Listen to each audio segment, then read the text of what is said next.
Okay, Actually, you got Jack up now. Introduce me. Okay, good morning, everyone.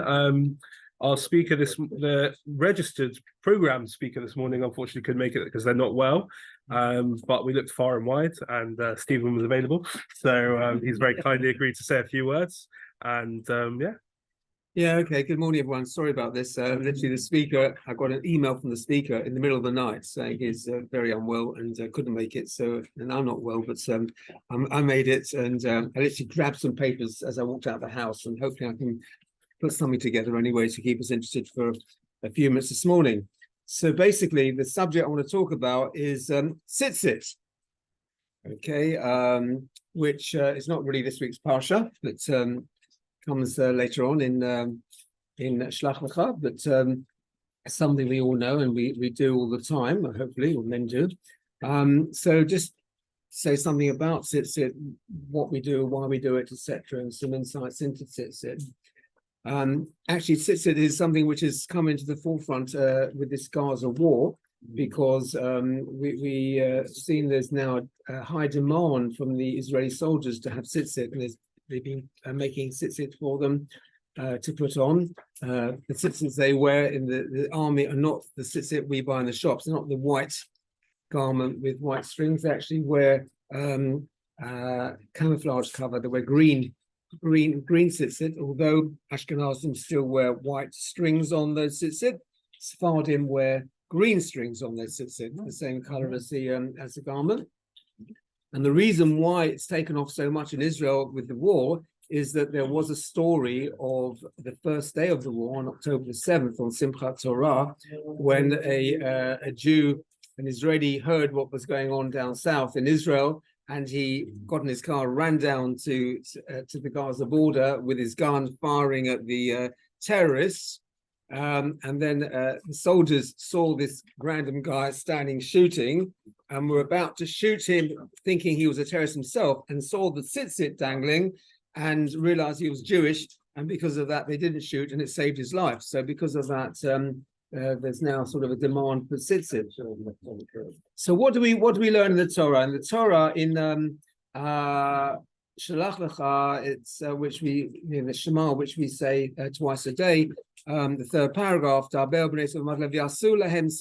should tell the children of Israel they shall make themselves fringes on the four corners of their garments, and on the four corners of their garments. Well, the first thing, of course, is that in those days they wore garments with four corners. So therefore, if they had a garment with four corners, they put these fringes, these tzitzit, on their four corners, and hence kept the commandment. Today, of course, we don't wear garments with four corners. It's not the fashion.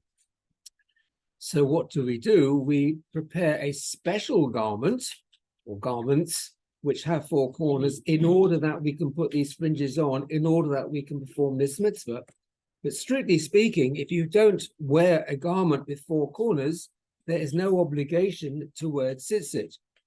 However, the custom has arisen, or a strong custom, the strong practice has arisen that we specifically do arrange to have a garment with four corners so that we can keep this mitzvah, because it's a very special mitzvah. There are two types of garments which we have in order to keep the law of tzitzit. There's something which we call a talit katan, a small talit, or something called an arba comfort, or tzitzi comforts, or whatever you want to call them, which is a undergarment which has four corners, and we have the strings attached to each corner. Normally we sort of say more modern people wear this undergarment as an undergarment under our shirts, preferably not on bare skin.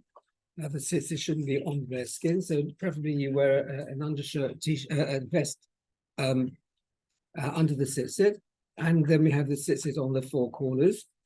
The more orthodox Hasidim tend to wear the tzitzit over the shirt under their jacket. So they'll have their shirt with the tzitzit on top, and then they put a jacket on top. so they wear it outwards. The actual fringes, the actual tzitzit on this undershirt, because the commandment is actually ureitem oto, you shall see them and remember God's commandments. You should see the tzitzit. If they're in your, if they're under your clothes tucked in your trousers, you don't actually see them, so you're not actually seeing them. So we're not actually fulfilling that part of it. So there's an issue there. And also the other issue, of course, with tzitzit, which I didn't mention, is you shall see them. So when can you see them by natural light? Right. It's in the daytime. Therefore, the commandment of tzitzit is something we only have to keep during daylight hours. We're not commanded to wear tzitzit at night. We don't have to wear tzitzit in bed, although there are some sections of Jews who have special tzitzit they wear in bed, but we don't have to. And because it's a positive commandment, which we have to do at a certain time of day, it's a time-bound positive commandment. It's mitzvah taseh she'azman garama. Women are exempt from tzitzit. Women have no obligation to wear tzitzit. As far as men are concerned, the obligation to wear tzitzit, the undergarment of tzitzit, begins at the age you can understand what you're doing. And we tend to expect a child, a boy from the age of 3. At the age of 3, they begin to wear kippah. In some communities, they have their first haircut, and they start to wear tzitzit. Again, for them, it's ideal to have them out so they don't get them tucked into their nappy or what have you, so which can be problematic. So you often find little school kids with their tzitzits out all the time, although that's not necessarily their family custom, but they tend to wear them in school sticking out anyway. So from the age of 3, you begin to wear tzitzit. Women are exempt from tzitzit.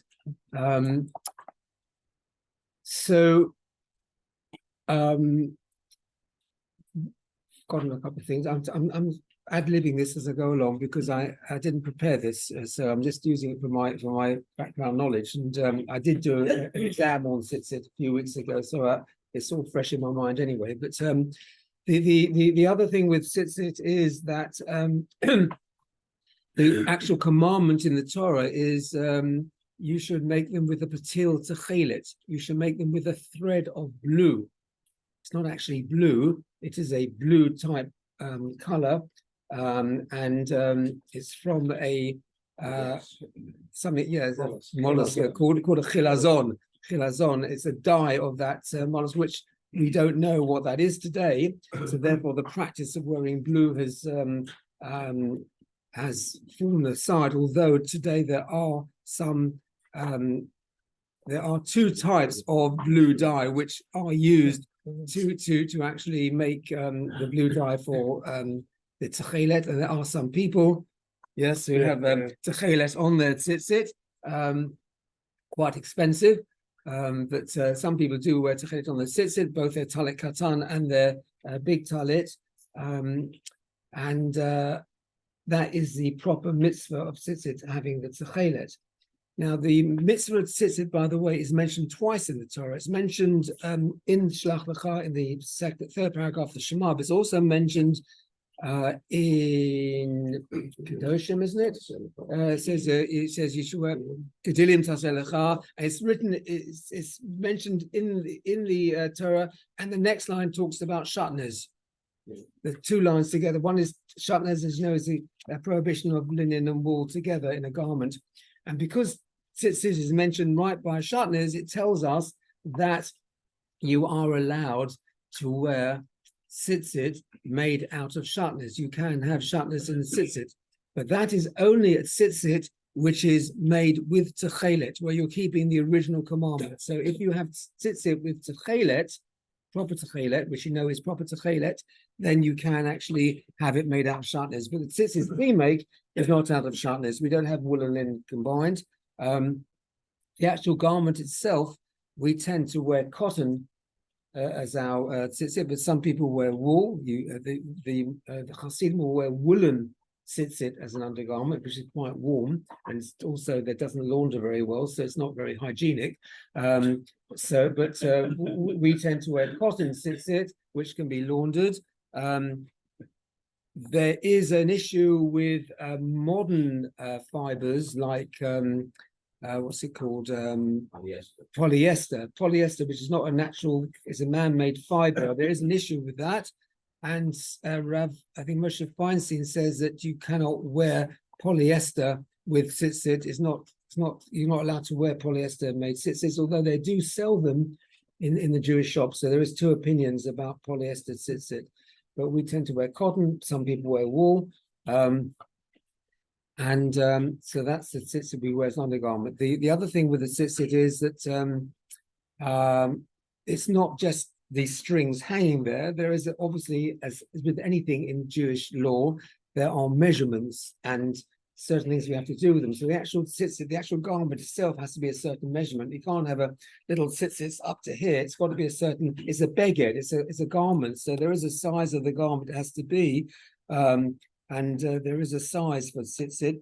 It has to be, in fact, 3/4 of an amma, about 14 inches or 36 centimeters from the neck down to where the tzitzits hang. So that's the minimum size of the tzitzit. So you can't buy a size 1 tzitzit if you're an adult, which is a baby size. You've got to have a proper size 7 or 8 or whatever it is, as a proper garment to make it kosher. The other thing is the actual fringes, the strings on the tzitzit. We know we have 4 strings on each side, which are folded over. So there are 8 strings on each side. It's not as one piece cotton, it's actually twined together. If you look at the tzitzit, it's 2 pieces of wool woven together to make the strings. And then each string, we have a knot where it goes through the hole in the garment. There is also requirement as to where that hole has to be in the corner. It has to be a certain distance from the corner when it's made to be kosher. If the hole rips, as it can do, and the string moves, it's perfectly okay as long as it's originally put in the right position. But if it was put in the wrong position, the tzitzits aren't kosher. 4 string either side, they're knotted up and then they're wound round the tzitzits. Different ways of doing it depending on your community. The Ashkenazi practice is to have 7, 8, 11, and 13 with a knot in between each one. So there are 5 knots and 8 strings. And there's a reason for that, because if you take the numerical value, the gematria of the word tzitzit, sadiyud, taf, if you work it out, 90, 10, 90, 10, and whatever it's 400, you get 600 plus the 8 strings, plus the 5 knots, you get 613. And therefore the idea of the tzitzit, because it says in the Shema, you should see them and remember all the laws of the Torah. So by weighing the tzitzit, you've got 613, remember the laws of the Torah, and that's the purpose of the tzitzit. What else is there about tzitzit? So I mentioned before, we have the talit katan, that is the small garment we wear, the undergarment, but there's also the talit gadol, the big garment, which we know as the talit which we wear for our services. That is a proper sized garment. Again, there are minimum sizes for that. It has to go completely over your shoulders, down your back as a garment. The idea of the old-fashioned silk scarves, which people used to wear 50 years ago, that is completely contrary to halacha because it doesn't go over your shoulder. People wear it as a scarf. It is not, it's completely no point in wearing it. It has to go over your shoulders as a garment, okay? And again, it has the same fringes on that talit, the same laws about the fringes on the talit.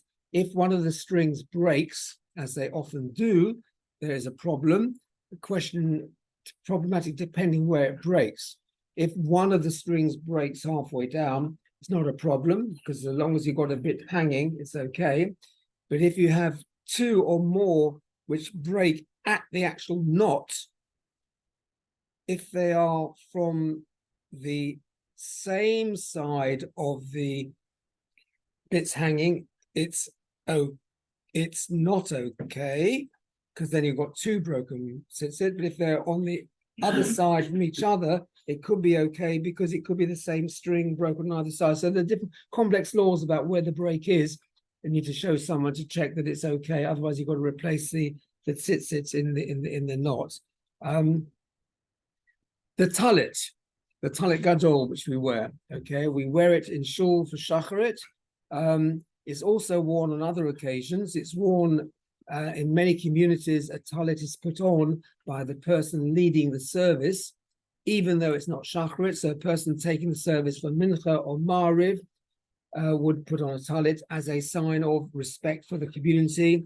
A rabbi speaking from the pulpit as a special occasion, not a statutory service, may well put a talit on also as a sign of his office to show a bit of respect for the ark or whatever where he's standing up there. So it's worn as a garment for that purpose, even though it's not required for prayer.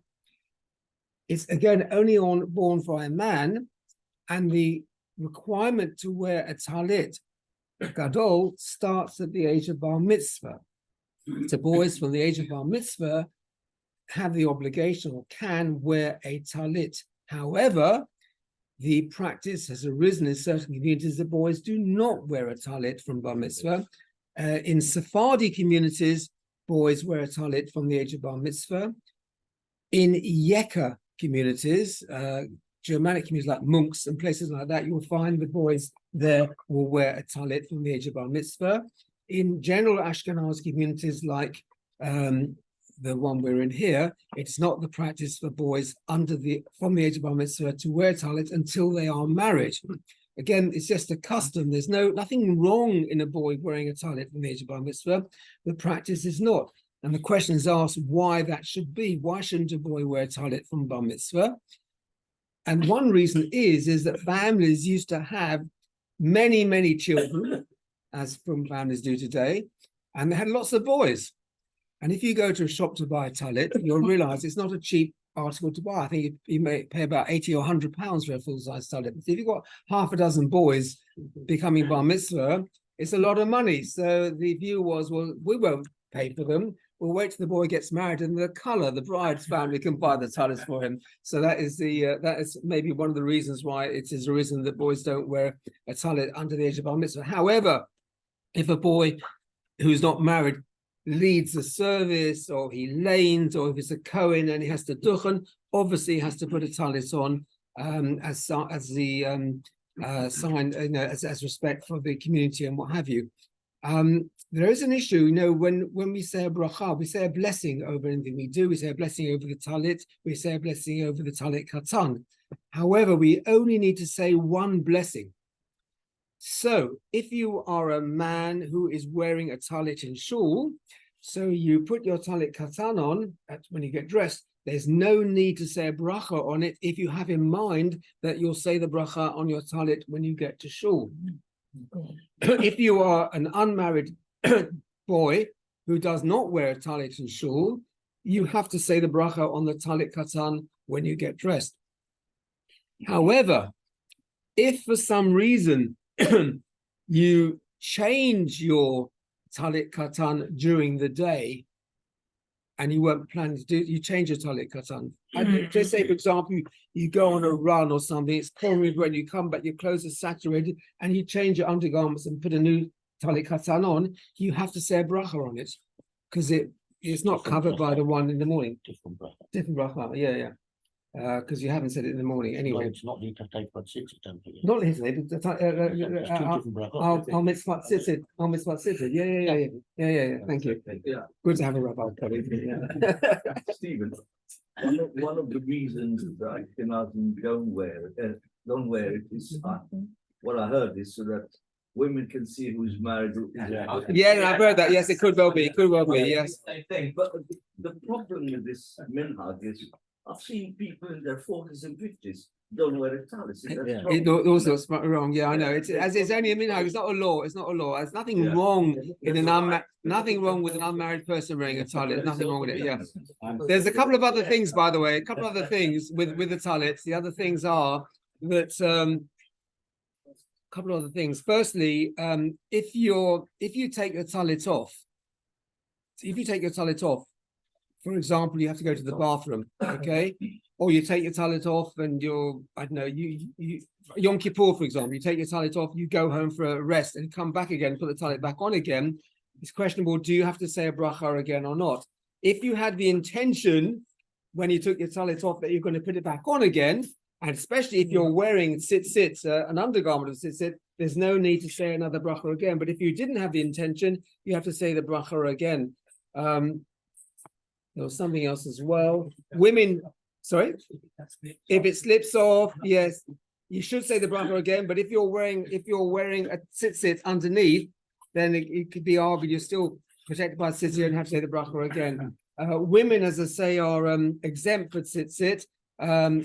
In the olden days, there were women who used to put the talit on or what have you. It's not an accepted practice, and it's looked at as a bit of a women wearing a talit is nowadays has a connotation of the non-Orthodox communities, and it's considered a bit of a show-off thing. And even though they wear talit on what have you, it is not really an accepted practice. Women should not wear tzitzit, should not wear talit. It's all, and you see these lady rabbis with these sort of pink sort of prayer shawls around the shoulders. It's a bit of a joke, really, but they shouldn't be wearing them anyway.